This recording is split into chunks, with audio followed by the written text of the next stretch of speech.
Entre os dias 4 e 8 de agosto, o Rio de Janeiro foi o ponto de encontro da saúde coletiva latino-americana. O 18º Congresso da ALAMES, Associação Latino-Americana de Medicina Social, discutiu os desafios da saúde coletiva na América Latina. Hoje a gente traz um pouquinho do Congresso para você no Sala de Convidados, que começa agora. Esse momento nos convoca a uma posição firme de reafirmação da soberania que ultrapassa os limites dos próprios governos. Hoy, los objetivos de la Asociación Latinoamericana de Medicina Social tienen más valor que antes, porque siguen las crisis en el sector salud. 40 anos atrás, nós estendemos para ser um pensamento mais do que brasileiro, que fosse também latino-americano. É força do coletivo, de uma região que já tem tradição em cooperar nessa área. No pensar en las diferencias, sino en lo que nos une para poder lograr un mundo mejor. Es fundamental la lideranza que Brasil inspira a outros países. Comigo no estúdio hoje, conversando sobre os desafios da saúde coletiva na América Latina. Carlos Fidelis, presidente do Centro Brasileiro de Estudos de Saúde, o SEBS. E também com a gente aqui no estúdio hoje, José Noronha, pesquisador da Fiocruz. E completando o nosso quadro de convidados, Ana Tereza da Silva Pereira Camargo, médica sanitarista e diretora administrativa do SEBS. E eu adoro quando você participa de casa me mandando suas perguntas, dividindo uma experiência com a gente. Receba aqui pelo WhatsApp 021 997018122 ou pelas redes sociais do Canal Saúde, então só não deixa de participar.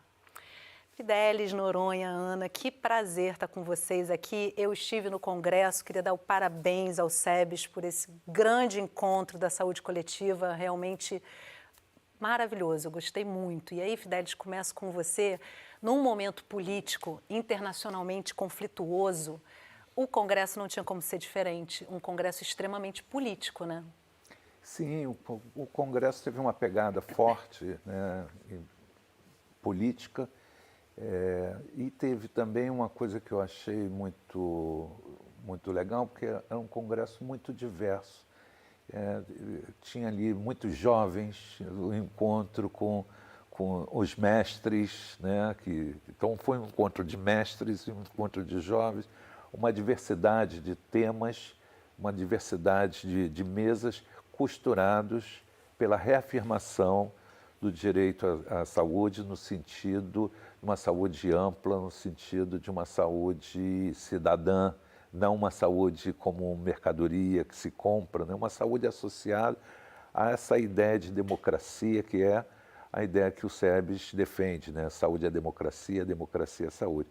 E nesse momento o mundo está ameaçado, né? O neoliberalismo levou o crescimento da extrema-direita e nós estamos vivendo uma coisa impensável antes, que é o ataque às instituições como a Organização Mundial de Saúde, a Unesco, as instituições do multilateralismo. E Trump se portando como o imperador do mundo. Então, nesse sentido, o Congresso também afirmou a autonomia e a soberania dos povos. Muito bom. Noronha, quem conhece a história da saúde coletiva no Brasil percebe que o campo da saúde é um campo fundamental para debater e lutar pela democracia, né? Ainda mais pela soberania. Um povo soberano precisa de saúde, né? Como é que você avalia esse momento e o encontro que foi realizado no Congresso? O encontro foi muito importante, porque a saúde coletiva ganhou esse nome justamente para trazer a ideia de que a saúde não é apenas o sistema de cuidados de saúde, não são apenas os hospitais, ambulatórios, que as condições, o que a população sofre de saúde ele é trazido pela condição de vida em que ela vive, da sociedade, educação, habitação, a estrutura da sociedade se projeta dentro do sistema de saúde. Por isso a gente chama saúde coletiva, porque a ideia de saúde de todos, tem essa ideia, que como o Carlos Fidelis, essa ideia de democracia substantiva do ponto de vista de garantir a todos os direitos aos cuidados de saúde, mas também o direito a uma sociedade digna e afirmativa. E, nesse sentido, o Congresso foi muito importante, porque trouxe vozes latino-americanas.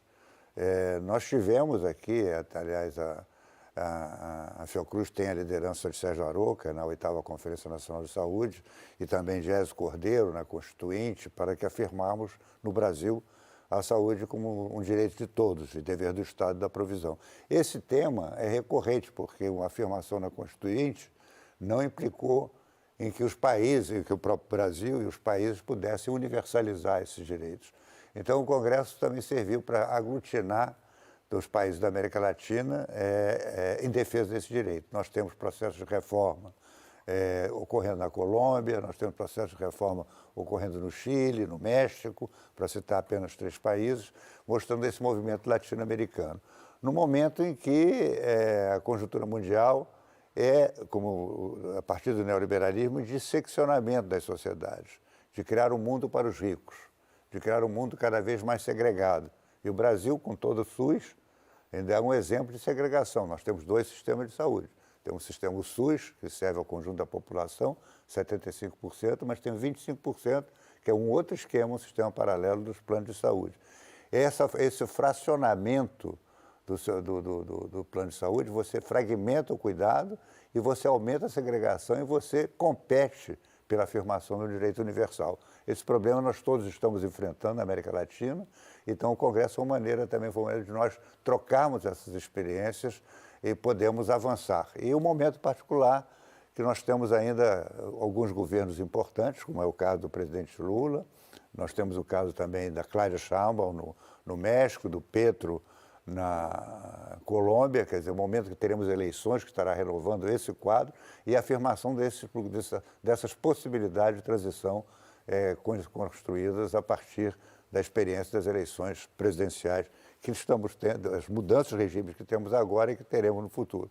Então, é uma afirmação de solidariedade, de unidade, e nesse momento de resistência aos ataques do Trump, né, da América é extremamente fundamental que a América Latina permaneça unida.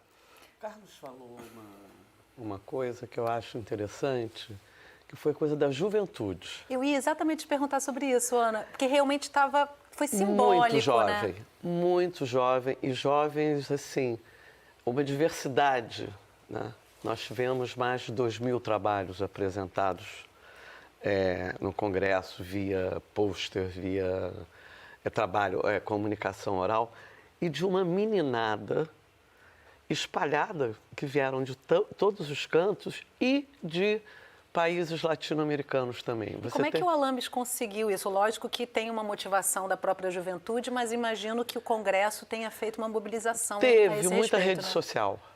O Congresso, é o que funciona, né? Essa meninada passa pela rede social e a gente teve um bom trabalho, mas os países também trabalharam muito, né? A Alambis funciona com um colegiado assim, de vários países e teve essa... E o nosso site ficou muito bom também, sabe? Então teve... Comunicação é muito importante nesse sentido, né? Para a mobilização das pessoas. Eu acho cada vez mais. Eu acho que nós temos uma dificuldade, nós os mais velhos, a gente tem uma certa dificuldade de entender o papel das redes sociais para o bem, né? E essa meninada trabalhou muito isso, e diversa.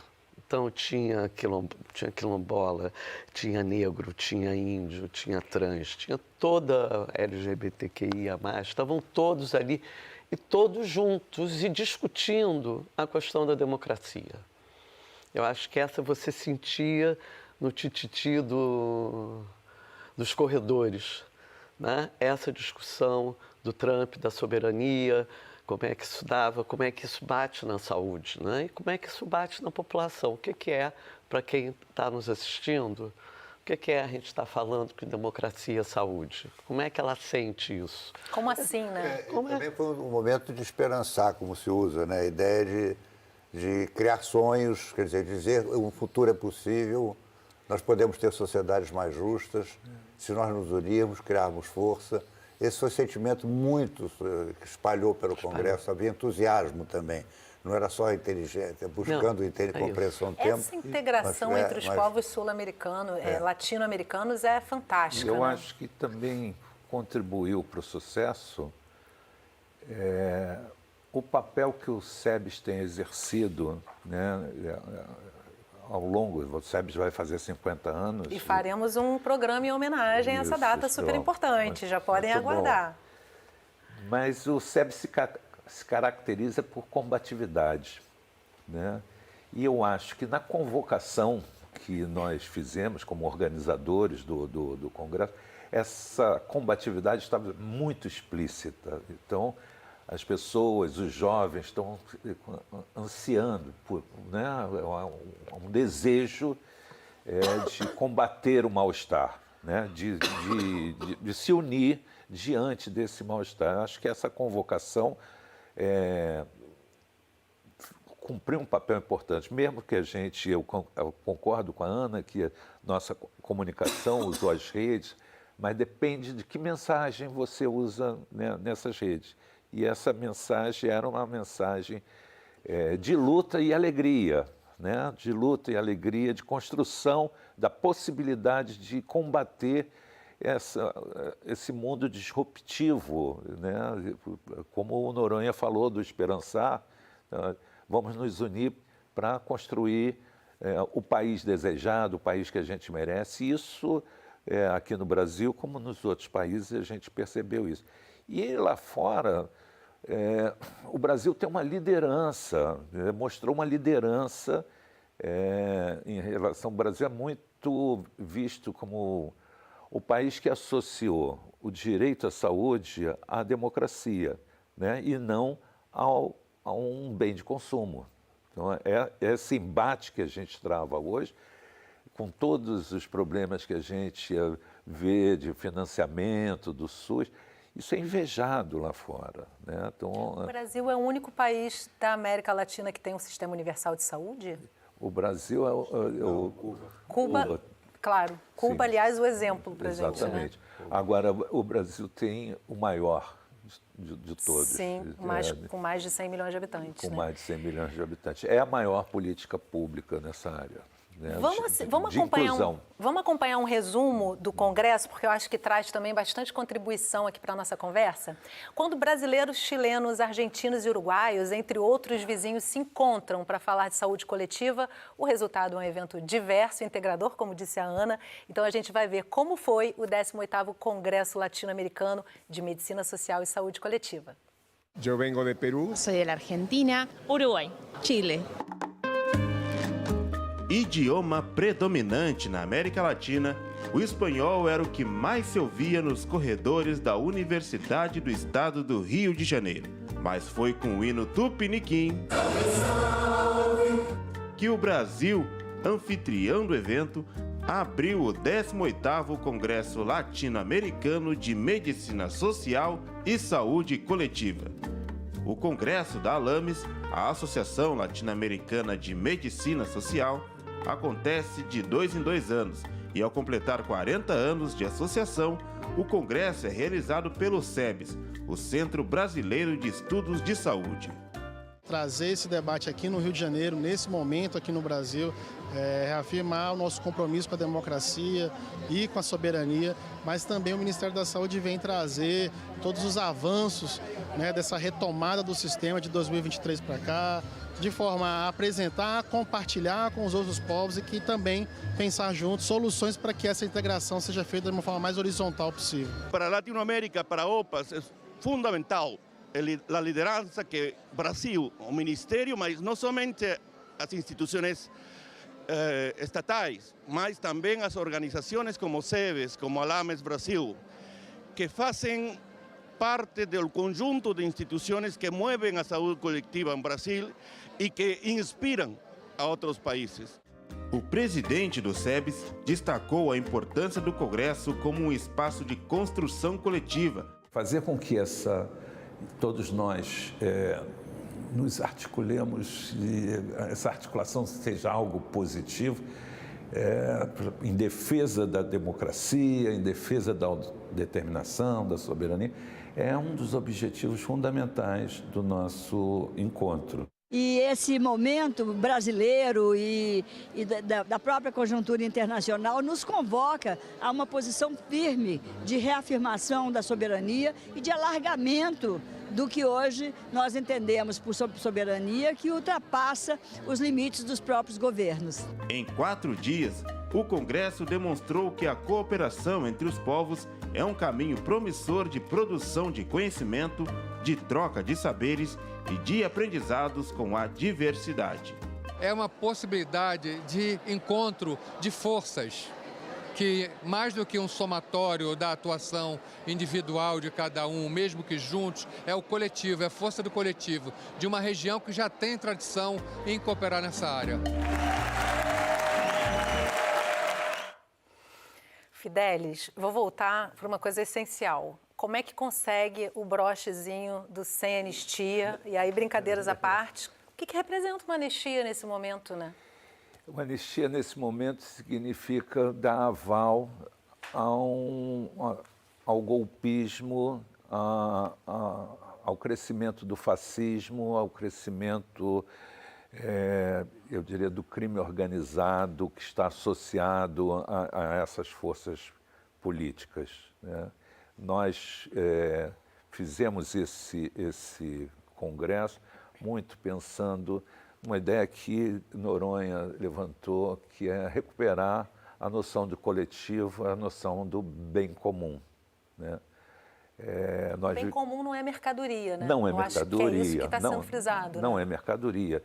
E nós enfrentamos, nesse momento, no Brasil, uma situação em que, por exemplo, nós temos uma taxa de juros altíssima, que só em 2024, levou quase R$1 trilhão.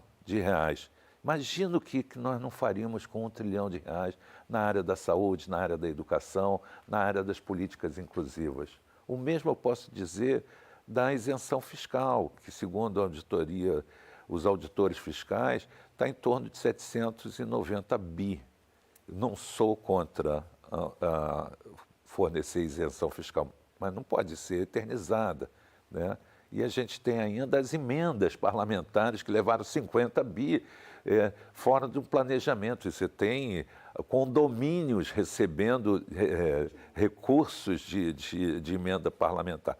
Contra tudo isso, e mais uma agenda tributária que o governo tenta mudar para isentar as pessoas que ganham até 5 mil de pagamento de imposto. Nesse momento, a gente está lutando por recursos públicos para o bem comum. Recursos públicos para a coletividade. E não para um segmento privilegiado que abocanha as poupanças socialmente construídas, coletivamente construídas, como é o dinheiro da Previdência, dos juros e o dinheiro dos impostos. E é impressionante que é o primeiro lugar que a gente vê muitas vezes discutido politicamente de onde tirar os recursos, que é da saúde e da educação, né? Que não deveriam ser nem consideráveis. Noronha? Não, eu queria um pouco voltar também ao Congresso, porque quando a Ana estava falando, e essa observação do Carlos, é que nós tivemos uma delegação, por exemplo, argentina, muito potente. Vieram uma quantidade de argentinos muito importante, porque eles estão justamente enfrentando um governo retrógrado, que avançou na supressão de direitos. Então, é esse temor que saiu também, que é solidário ao governo Trump com as sanções, com a retirada dos organismos internacionais.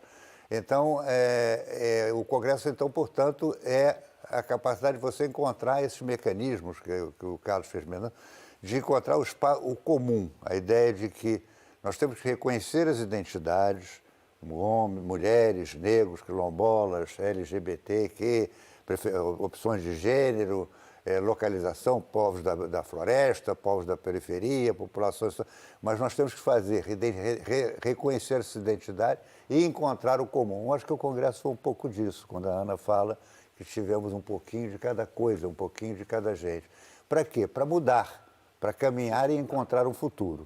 Porque no Congresso a gente discutiu revolução de transformação digital, a importância das redes. A amplitude das temáticas. Nós discutimos a questão do clima, que é, digamos, para alguns até o o ponto final da capacidade de expansão do atual modelo de produção capitalista, onde todos querem consumir, consumir, consumir, não é? A própria rede fortalece, todo mundo quer gastar mais, quer comprar a última coisa. Quer dizer, esse modelo de consumo que está esgotando o planeta. Foi discutido essa coisa da agressão, por exemplo, da indústria farmacêutica, entendeu? Em torno do domínio da propriedade intelectual, essa desigualdade, iniquidade global do acesso a medicamentos, entendeu? Às vezes a produção de medicamentos cada vez mais caro para quase que seccionar o melite da população, que Cacá Diegues uma vez chamou um processo de seleção artificial, criar uma mudança da espécie do homem sábio, criar o homo ricos, que teria acesso a bens e serviços, vivendo em cidades fortificadas contra os homens sábios. Então, essa ideia de mobilizar, de resistência, ao mesmo tempo de luta, e, sobretudo, eu queria se ressaltar de construção de sonhos realizáveis. Garantia de futuro também, né? Pensar o futuro. Acho que essa juventude que foi, eu acho que ela estava precisando dessa discussão de saber, não, estou sozinha. E a gente também precisa deles, né? Com certeza. Dá um certo alívio ver aquela juventude, aquela quantidade de jovens lá que o futuro da saúde coletiva pode se garantir. E com essa, assim, nós não estamos sozinhos, né? Nós podemos trocar experiência e temos um sonho da sociedade mais justa, da diminuição da desigualdade, da gente seguir adiante junto. Isso foi uma coisa muito bonita que permeou o Congresso. Agora, Ana, me chamou muita atenção, e eu imagino, você está na organização do Congresso, certo? E me chamou muita atenção as mesas que foram articuladas, né? Eu acho que tem a ver com o que Noronha traz, que em momentos de crise, né, em momentos de ameaças à democracia, existe uma força maior para se reunir essas representações, né? Então, mesas incríveis, realmente. A presidente do Congresso, Ana Costa, fez um trabalho enorme na montagem dessas mesas, né? E a gente conseguiu trazer gente, nós só não trouxemos o Equador. Não, Rafael Batista veio. Tinha de todos da Bolívia. Não veio do Equador. Veio de todos os países, veio palestrantes de todos os países. A delegação da República Dominicana... Foi um espanto, nós éramos 10 pessoas da República Dominicana. E outra coisa também foi de expansão de solidariedade. Teve 2 atos muito marcantes no Congresso, que foi a solidariedade ao povo palestino, entendeu? Uma grande manifestação contra o genocídio praticado por Israel. Falar sem tabu do genocídio que está acontecendo ali, né? E saiu na nossa carta. Saiu uma carta, depois a Ana podia falar um pouquinho sobre a carta, onde essa coisa... E a situação de Cuba, que está sob bloqueio econômico desde praticamente 2 anos depois da independência, sob bloqueio econômico dos Estados Unidos. Refletir, nós trouxemos a vitória à esquerda. Noronha, é importante refletir, né? Muitas pessoas que nunca foram a Cuba e dizem que Cuba não deu certo, desconsideram completamente o bloqueio econômico. Será que seria como se não tivesse os bloqueios? Não, certamente. Do jeito que está, né? com o bloqueio, você tem americanos indo a Cuba para ter o tratamento que não conseguem no seu país. Então, isso é uma coisa... você tem filmes, documentários sobre isso, inclusive os bombeiros que atuaram lá no 11 de setembro foram tratados em Cuba. Então, com todo o bloqueio, Cuba presta um serviço à saúde pública. Eles são os primeiros a chegar nas grandes catástrofes. Né? Eles são um povo bastante solidário e portanto, merece... Né? Primeiro que ninguém tem que se meter na autonomia deles. Exatamente. Foi uma decisão que eles conquistaram e mantêm há 60 anos. Né? Então, o Noronha lembrou bem, a solidariedade aos palestinos e aos cubanos foi uma marca também do Congresso. Né? Pode falar, Ana, pode falar. Porque a carta que foi aprovada começa, né, para começar, com a defesa incondicional e negociável da vida humana, da paz e da soberania dos povos. Ponto 2, um apoio incondicional à Palestina, né, contra o genocídio.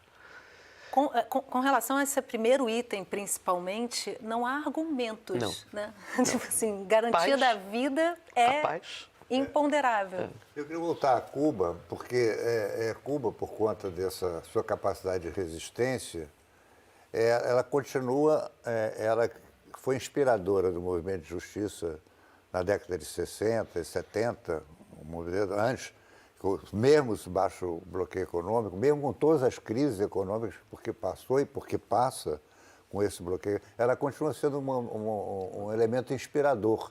Por que de repente, o secretário Marco Rubio, né, o Ministério do Departamento de Estado americano, que é cubano, de nascimento, proíbe, caça o visto de duas autoridades do Ministério da Saúde brasileira, porque fizeram mais médicos, que foi um programa de acesso, entendeu? Porque trouxe sugestão, cubanos, né? Entendeu? Então vocês veem um absurdo que o Trump está levando, que os Estados Unidos está levando o mundo agora, a fragmentação, a divisão que ele está provocando no mundo. Eu espero que é tal ordem que não durará, mas quer dizer, a capacidade de focalizar, quer dizer, essa coisa de botar 50% de tarifa no Brasil, 50% na Índia, entendeu? Por causa do Bolsonaro, por causa da tarifa, não é uma razão econômica. E agora essa coisa de Cuba, de tirar vistos de brasileiro porque fez mais médicos. Coisas que, para o tamanho da economia americana, são coisas, são picuinhas, né? São mesquinharias. Agora, Noronha, antes da gente fechar o bloco, eu não posso deixar de trazer aqui a mensagem do Rodinei, que é nosso telespectador frequente, toda semana está aqui com a gente. Ele está mandando um forte abraço para você, cheio de saudades, dizendo que você foi chefe dele no gabinete da presidência do INAMPS, na gestão do Ézio Cordeiro, em 1985, dizendo que você é uma pessoa especial com senso de justiça social apuradíssima. Eu já aproveito também para dizer para quem está em casa assistindo a gente o tamanho da tua história, né, em defesa do SUS, assim, né? Quem estuda o SUS sabe da tua importância, então para mim é uma honra estar com você aqui. E para a gente fechar esse bloco, Fidelis, assim, SEBS fazendo 50 anos, a LAMES fazendo 40, e são instituições, são organizações essenciais em defesa da saúde coletiva na América Latina e o SEBS no Brasil. E aí, qual é a importância desse congresso nessa marca de datas? Olha, como você bem lembrou, nós vamos fazer 50 anos e todas as atividades que o SEBS está organizando no sentido de comemorar os 50 anos, elas não são meramente comemorativas, elas também são um instrumento de luta, né? Esse congresso foi um instrumento de luta, né? Outras atividades que nós faremos, seminários, exposições, livros, documentários, até completar os 50 anos, são atividades que reverenciam a memória da luta, mas são atividades de luta, né? São atividades olhando o futuro, são atividades para construir o que o Noronha falou, o nosso sonho, a capacidade de sonhar, não abandonar isso, né? Esse diálogo que Ana Tereza se referiu, da juventude com os mestres, né, que é uma coisa que revigora ambos, né? A carta que a gente escreveu de boas-vindas aos congressistas, a gente fala que então, vamos lutar contra um mundo disruptivo, né? Nós estamos do lado de Eros e não de Thanatos, né? Nós somos do amor e não do ódio. É nisso que a gente se pauta.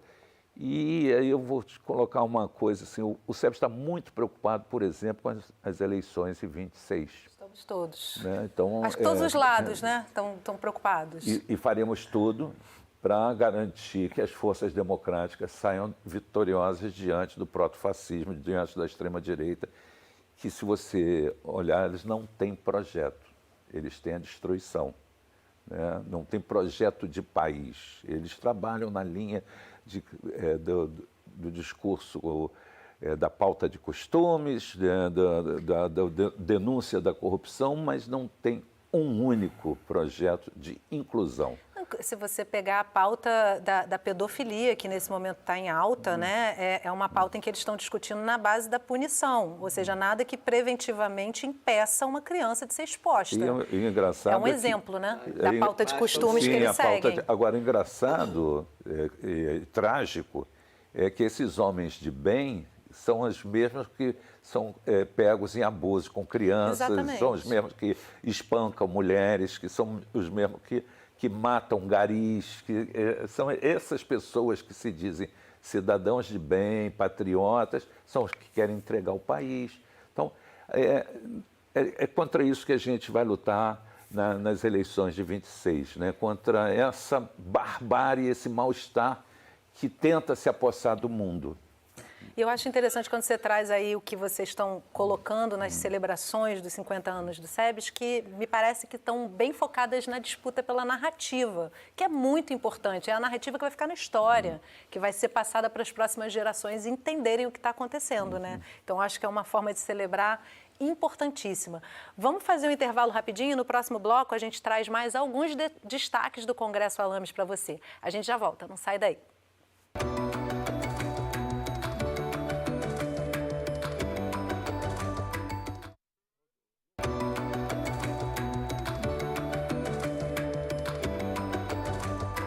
O Sala de Convidados está de volta conversando sobre os desafios da saúde coletiva na América Latina. Comigo no estúdio para essa conversa, Carlos Fidelis, presidente do Centro Brasileiro de Estudos de Saúde, o SEBS. Também comigo aqui no estúdio, José Noronha, pesquisador da Fiocruz. E fechando o nosso quadro de convidados, Ana Tereza da Silva Pereira Camargo, médica sanitarista e diretora administrativa do SEBS. E você que ainda não participou do programa hoje, me manda suas perguntas e seus comentários pelo WhatsApp 021 997018122 ou pelas redes sociais do Canal Saúde.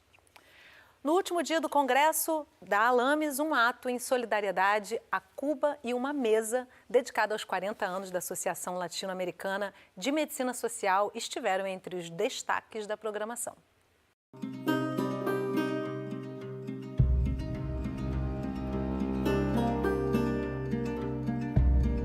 Um espaço de solidariedade a Cuba. Uma mesa para debater a crise econômica, as políticas sociais e os impactos na saúde da população cubana.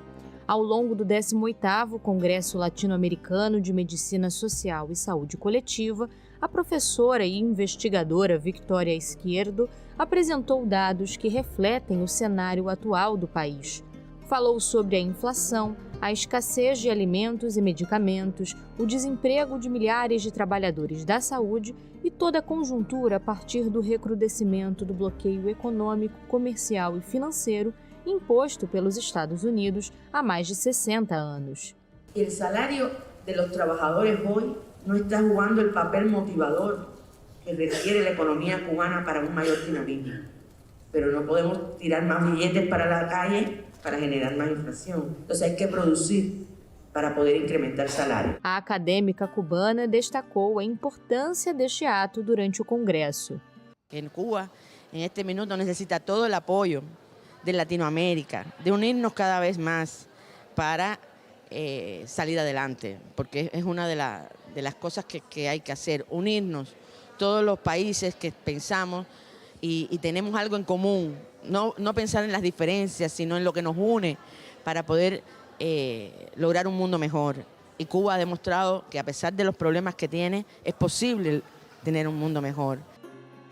E os 40 anos da Associação Latino-Americana de Medicina Social, ALAMES, também esteve na pauta de debates. Em uma mesa celebrativa, o colegiado relembrou a trajetória da organização. A gente cria esse pensamento latino-americano que se expressa no Brasil na forma da reforma sanitária brasileira, sob a forma do SUS, né? E há 40 anos atrás nós estendemos esse pensamento para ser um pensamento mais do que brasileiro, para que fosse também latino-americano. Saul Franco, cofundador da ALAMES, falou sobre a força desses 40 anos e a relevância de manter viva a articulação latino-americana em defesa da saúde. Mira, es casi un milagro que en un continente tan complejo y con problemas tan cambiantes y con tantas tensiones políticas, tanto problema económico, una organización de personas del mundo académico, del mundo de las organizaciones sociales, logre persistir durante 40 años tratando de buscar unos objetivos muy difíciles en la sociedad, como es tratar de garantizar el derecho a la salud, como es tratar de entender los problemas de la salud, no solamente como problemas de enfermedades o problemas biológicos, sino la íntima relación que tienen las condiciones de vida, que tiene el medio ambiente con la situación de salud. Hoy, los objetivos de la Asociación Latinoamericana de Medicina Social tienen más valor que antes, porque siguen las crisis en el sector salud, porque todavía no hemos logrado sistemas de salud universales, equitativos para todos.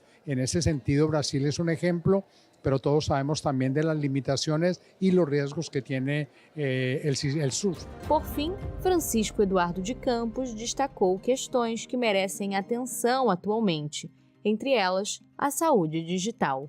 O que pode acontecer é que, como default, a saúde digital vai aumentar as diferenças.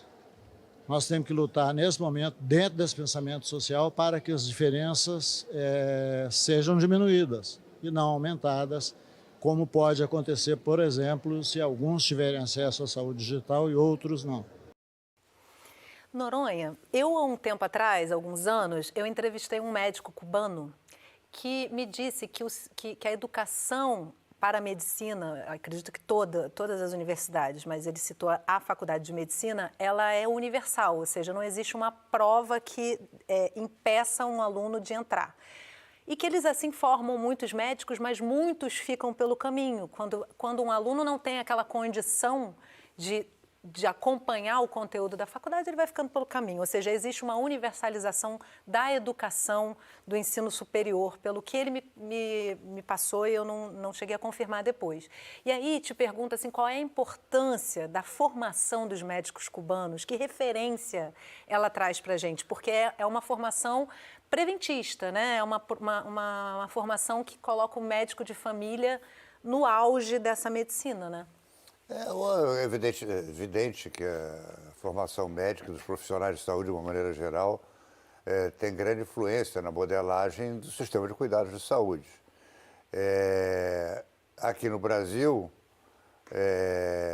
sobretudo depois do imenso avanço das faculdades de medicina privadas, as escolhas dentro da medicina e os alunos de medicina são estimulados para escolher aquelas especialidades que dão mais dinheiro e não aquelas especialidades que atenderão maior quantidade de gente. Então, o papel, hoje há uma tensão, inclusive no ensino superior de medicina e das profissões da saúde, entre as universidades públicas e essas universidades privadas. E na medicina, praticamente dramático. Porque muitas universidades públicas, como o caso eu me formei na Universidade Federal do Rio de Janeiro, não é que essa tensão já não existia, mas havia um clima de proliferação de espaço, digamos, onde eu fui formado, digamos, preocupação com doenças infecciosas e parasitárias naquela altura, antes do aparecimento da saúde coletiva. Na Universidade do Estado do Rio de Janeiro, onde eu fui docente por mais de 30 anos, foi criado o Instituto de Medicina Social, justamente com disciplinas, ofertando disciplinas, dar consciência aos médicos. Mas uma formação integrada de medicina, aliás, tem uma experiência interessante que me ocorreu agora, vai ter uma faculdade, uma faculdade de medicina do MST na Universidade Federal de Pernambuco. O rosto do Noronha chega assim, ficar brilhante, né? Porque justamente para poder uma universidade buscando talentos. Isso seria uma mudança extremamente importante, porque hoje, lamentavelmente, a escolha, inclusive nas faculdades tradicionais, como é a Medicina, Ciências Médicas, da UERJ, Federal de São Paulo, da Universidade de São Paulo, ou Federal do Rio Grande do Sul, mesmo nessas universidades públicas, digamos, essa vocação para o servir, entendeu? Para o servir à sociedade, servir a igualdade, escolher especialidades que respondam às necessidades da população, é uma luta que nós temos que travar. É uma luta que permeia. Então, esse exemplo permeia, digamos, as lutas sociais para a construção de sistemas equitativos. Então, essa afirmação que você traz de Cuba, não sei se a questão do acesso aberto digamos, é o caminho também necessariamente, enfim, porque o processo seletivo é uma questão mais complexa. Na Argentina também, a Universidade de Buenos Aires também tem acesso aberto. Enfim, também, mas padece do mesmo problema. Que não significa não ter vaga para todos. Significa que você precisa comprovar que você tem uma base mínima. Essa é uma questão um pouco mais complexa, que é a capacidade de acompanhar os estudos, o nivelamento. Aqui a gente adotou uma forma de compensar, que é o sistema de cotas, né? Para as universidades públicas, por perfil de renda. E a quantidade de vagas que a gente tem hoje nas universidades públicas é bem menor do que a população demanda, né? Sim, mas teve o ProUni, tivemos ferramentas de educação, até sobretudo no Lula 2, no Lula 1 e 2, que expandiram essa capacidade. Mas o que você está levantando é a própria natureza do ensino médio, e Saul Franco fala ali, quer dizer, é uma vocação que cada vez mais, hoje em dia com o envelhecimento populacional está cada vez mais claro, que olha, em vez de cuidar da pessoa, olha o tratamento como objetivo em si. Esse é um grande fator de distorção. Sim. É o grande fator que afasta o médico. É porque tratar é mais lucrativo do que prevenir, né? Então acaba focando em cima Mas é como tratar, é tratar com a tecnologia, é tratar com o medicamento, entendeu? E cada vez se abstrair, usar inclusive a ferramenta digital como um momento de distanciamento, não como um momento de aproximação do profissional de saúde, particularmente do médico, com seus pacientes. Mas isso vale para enfermeiro, fisioterapeuta, vale para qualquer profissão da saúde. Agora, eu queria falar a questão que você se refere, né, do afastamento possibilitado pela adoção de uma saúde digital. Isso é uma preocupação que apareceu no Congresso, uma preocupação forte, né? Nós tivemos uma mesa lá com o Luiz Viano, Naomar, né, que dizia assim, olha, isso é uma coisa inevitável. Cabe a gente, então, fazer com que isso funcione a favor de uma saúde humanizada, de um acesso. Exatamente. Então, é uma preocupação com isso e mais do que prevenir, promover a saúde, promover essas condições capazes de gerar bem-estar. Isso lá há 40 anos atrás, em Ouro Preto, quando foi criada a Lames, né? Olha só, que interessante, não sabia. Nós vivíamos um avanço novamente do neoliberalismo, né, que prometia melhor eficiência na alocação de recursos, a melhoria geral do quadro de vida, porque o mercado ia alocar, e isso todo mundo iria subir e conquistar. E nós não tivemos isso. Nós tivemos uma extrema concentração de renda, né, o desemprego estrutural, o número de conflitos armados, migração, ataques ao meio ambiente, crises climáticas, guerras. Nenhuma dessas promessas foi cumprida. E eu acho que o Congresso e o que o Noronha se refere, a Ana também já milita com a questão médica, né? Participou de muitas campanhas para ocupar os conselhos de medicina, né? É que a gente tenha uma dinâmica econômica centrada no bem-estar das pessoas, no bem-estar da população, e não só no crescimento do lucro. Então, esse é um caminho que a gente precisa perseguir. Em alguns momentos, na pandemia, ficou claro que alguns segmentos da corporação médica não estavam nesse caminho, né? Isso foi um momento triste. Até com relação à discussão do Mais Médicos na década passada, né, em que houve também toda uma mobilização da classe médica contra, Contra os planos. Agora eles têm o apoio do Trump. É importante, Hermine, lembrar que a Lames e o SEBES foram criados na luta contra a ditadura. Sim, exatamente. E pela redemocratização, uma luta firme pela democratização em todos os sentidos. Não apenas pela democracia política, não apenas pela democracia política contra o regime militar, mas também pela democracia substantiva, quer dizer, o acesso A educação, habitação, saneamento, etc, etc. Que é reforçado nesta carta, na Carta do Rio. Como né? assim? Reforça, sim. Eu vou ler, porque tá bem escrito, né? Acreditamos na potência e capacidade transformadora da América Latina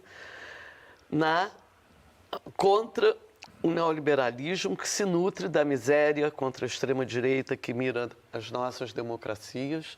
E nós acreditamos que a saúde coletiva é crítica e, por isso, é positiva construir. Ela constrói e afirma sonhos. Né? Então, é esse momento dessa luta, né? Dessa, vamos dizer, ofensiva do Trump, que nós reafirmamos a nossa potência, o nosso sonho, a capacidade, como há 40 anos a gente lutava contra a ditadura, a gente agora luta contra um império, um imperador, e lutamos juntos, né? A América Latina luta junto. Eu acho que esse é a grande... E que os imperadores não percam de vista que esses momentos aglutinam muitas boas iniciativas, como a gente percebe o fortalecimento dessa luta pela saúde coletiva através de organismos como o SEBS, como a LAMES, né? É super importante. Luta pela soberania. Eu acho que essa é a palavra de ordem. Soberania e democracia agora tem que caminhar junto. Até porque, né, Ana, Cuba é um exemplo do preço que se paga pela soberania quando um país, um império, decide que não, você não vai ser como você acha que deve ser, você vai ser, ou você é como a gente quer, ou a gente vai fechar todas as portas do mundo para vocês. É meio que aconteceu com o Cuba. O Brasil tem Lula e 200 milhões de habitantes. Veja que o uso de ferramentas financeiras não é novo.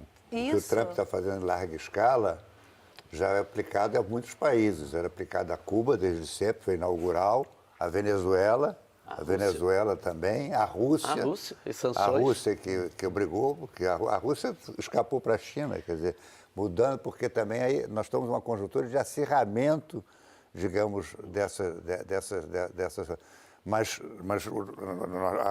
a Cuba está do lado de cá, entendeu? Quando ela durante a existência da União Soviética, quando existia, ainda tinha alguma capacidade da União Soviética. Quando se desfez a União Soviética, qualquer capacidade de resistência material, então é um povo de resistência. O que tem de novo nesse momento é a especulação que está sendo feita a partir dos tarifaços, né? Que já aconteceu em alguns países. Eu espero que o BRICS seja uma espécie de foco de resistência e um pouco, eu acredito, pelo jeito que o Trump está tratando aliados históricos, quer dizer, de certa forma, o próprio Brasil, ele está avançando sobre o mecanismo, inclusive, de governos conservadores, entendeu?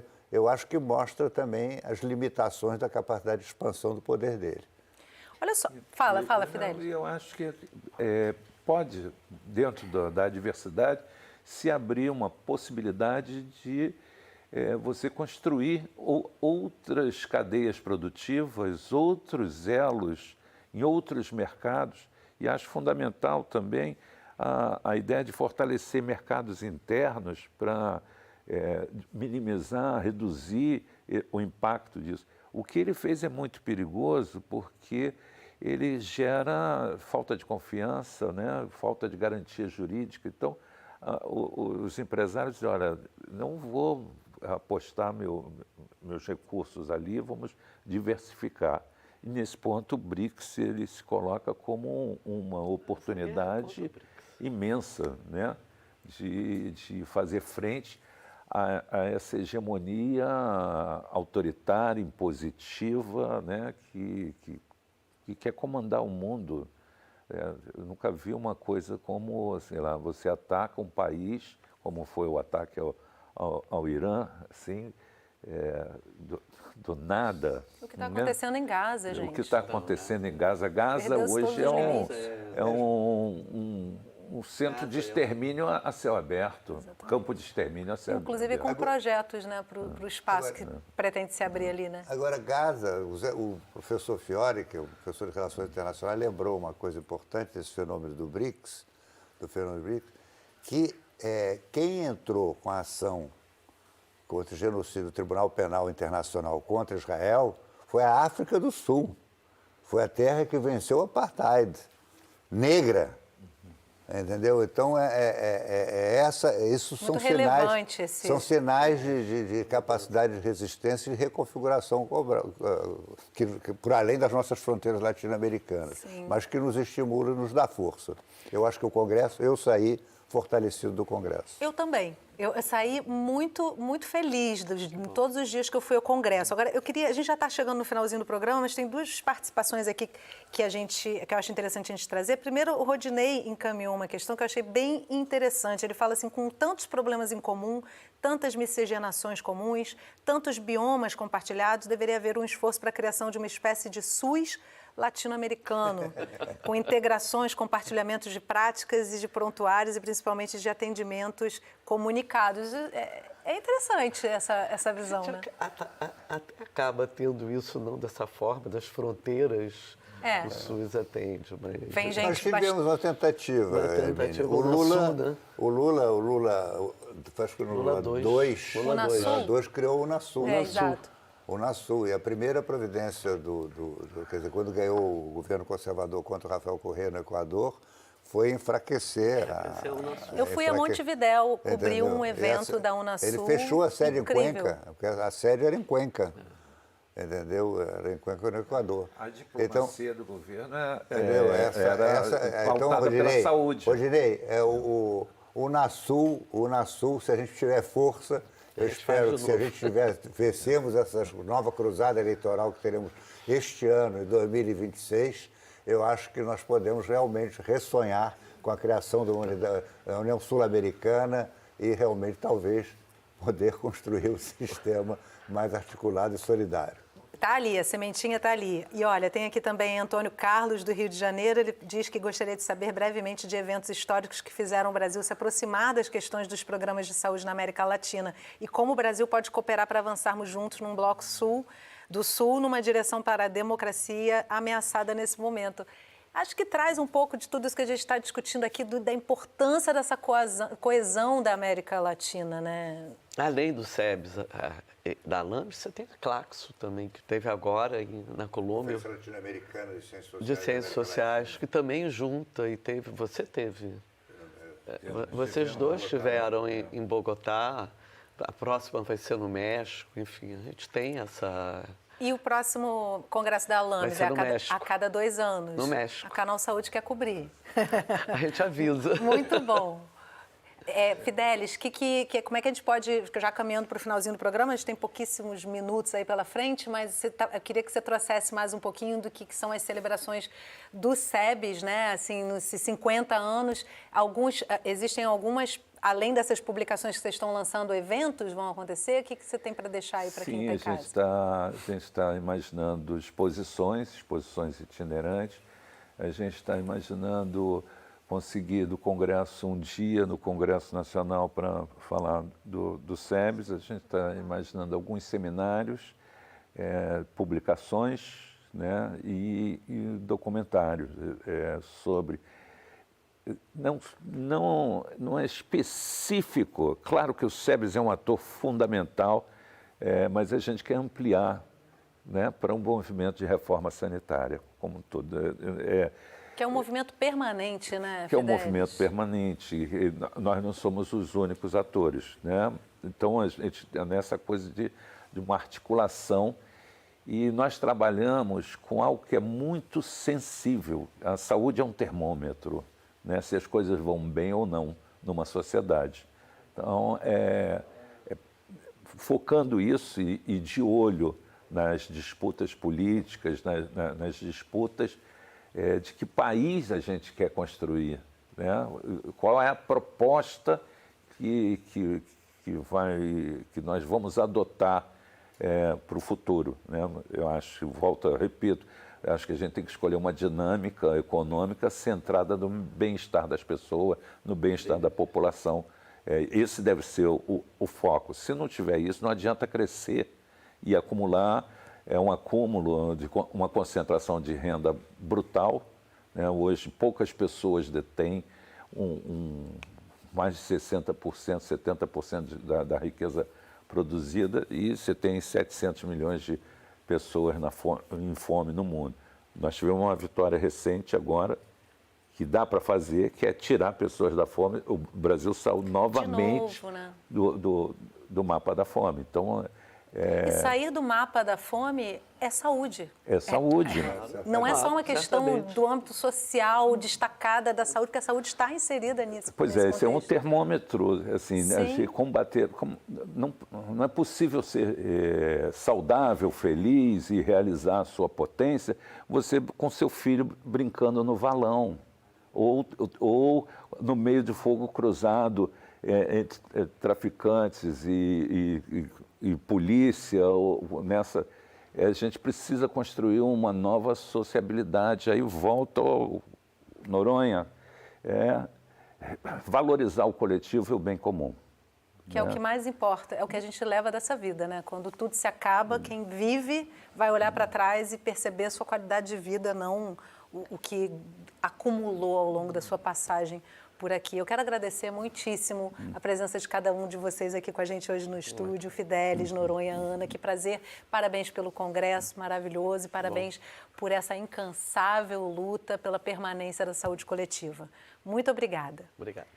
E obrigada a você que acompanhou o programa de hoje aqui pelo Canal Saúde, um dos nossos canais parceiros. Se você quiser compartilhar essa conversa, é só acessar o aplicativo ou a plataforma do Canal Saúde na internet. Você vai encontrar lá um acervo com a nossa programação completa. E não esquece que toda semana a gente tem um assunto relevante para dividir com você, então não vai perder o nosso próximo programa. A gente se vê.